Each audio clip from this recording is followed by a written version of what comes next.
Why do scientists hate Karl Popper? That's what we'll be talking about today. We're looking at some of the criticisms that have been leveled against his work. So let's begin. Karl Popper was one of the most influential philosophers of science in the 20th century, but he also had his fair share of critics. And in this video, we're going to talk about 5 of them. Welcome to Chronicles of Legends, where we bring detailed content on living legends and those who have transcended. Before we begin, if you'd like to learn more about legendary people in science, arts, and other topics in less than 10 minutes per video, consider subscribing. All right, let's begin.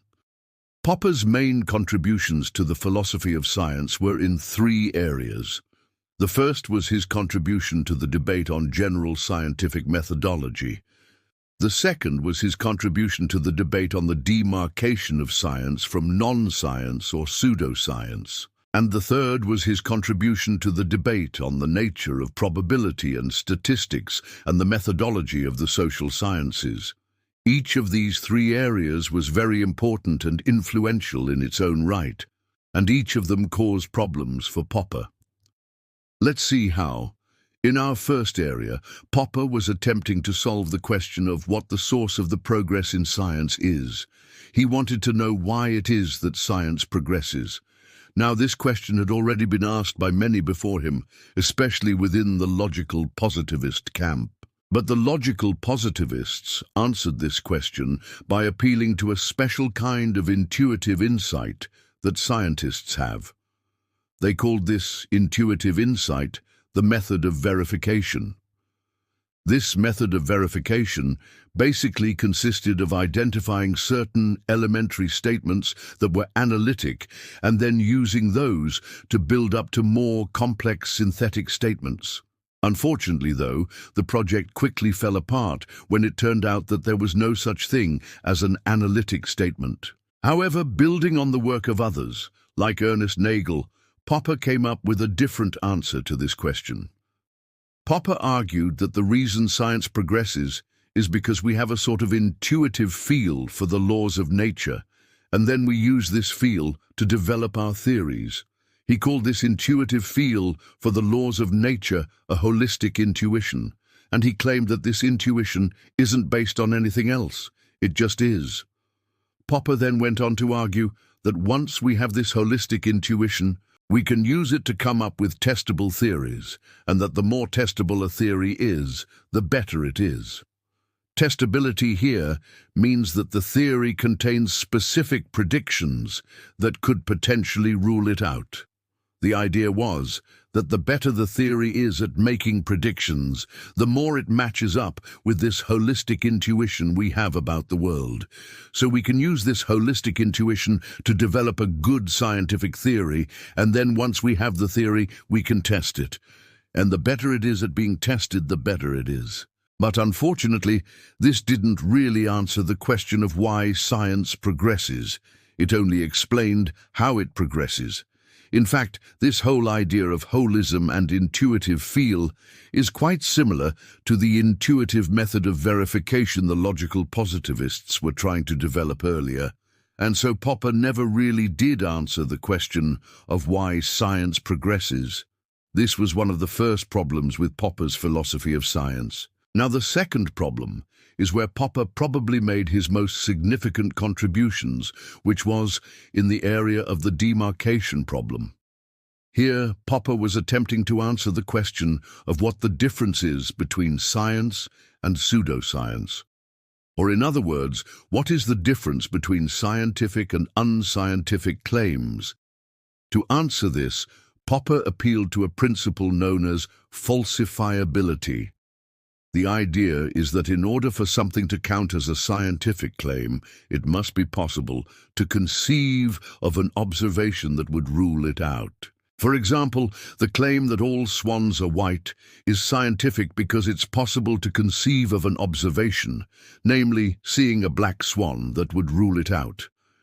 On the other hand, the claim that there is a teapot orbiting the Earth between Mars and Jupiter that exactly balances out the gravitational pull of Mars and Jupiter and keeps them in orbit around the sun is not scientific because there's no observation that could ever rule it out. No matter what observations we make about the orbit of Mars and Jupiter, we could always appeal to the teapot and say that it's doing something. And so, according to Popper, this claim is pseudoscientific. Falsifiability was an amazing idea, and it helped to clear up a lot of confusion in the philosophy of science.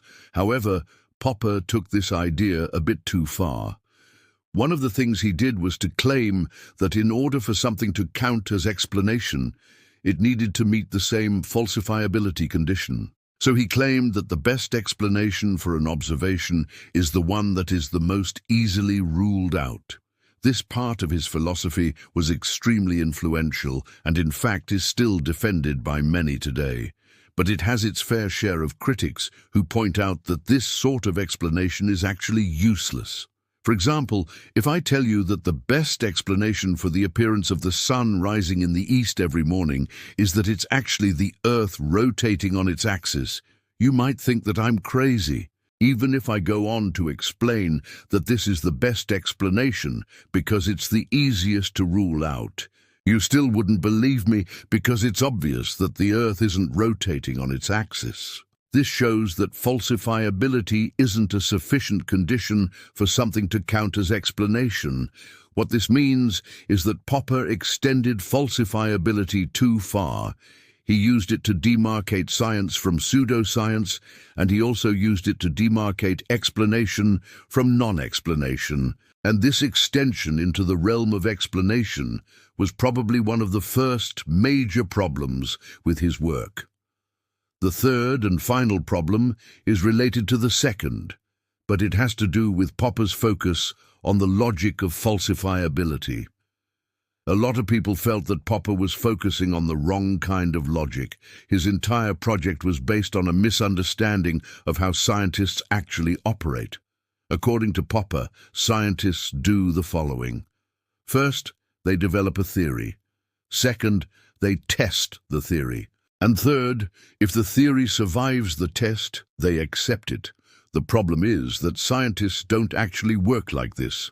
In reality, scientists usually start out with a bunch of competing theories, and then they try to find evidence to rule some of them out. In fact, sometimes a scientist will purposely design their experiment in such a way that it will rule out a specific theory. And so the real logic of science is closer to the following. Scientists start out with a set of competing theories. Then they devise tests to rule out as many of those theories as possible. And finally, they keep the theory that's left standing. This is known as the hypothetico-deductive method, and it's the method that scientists actually use.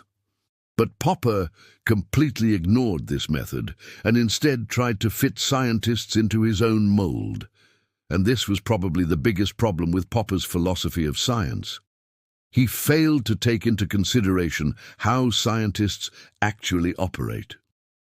So these were three of the main problems with Popper's work. There were plenty of others, but these three were probably the most important. One of the interesting things about these problems, though, is that they all arose from Popper's attempt to improve science. He wasn't trying to make science look bad. He wanted to show that science was more robust than other ways of knowing, and that's why he worked so hard on finding criteria that could demarcate science from pseudoscience. Unfortunately, though, in his zeal to defend science, he ended up doing it a disservice. And that's why so many scientists reject his ideas. If you enjoyed this video, then you'll probably enjoy other playlists on this channel. Each video is less than 10 minutes long, and together they give you a nice overview of roughly 100 years of legendary people. All right, thanks for watching, and I'll see you next time.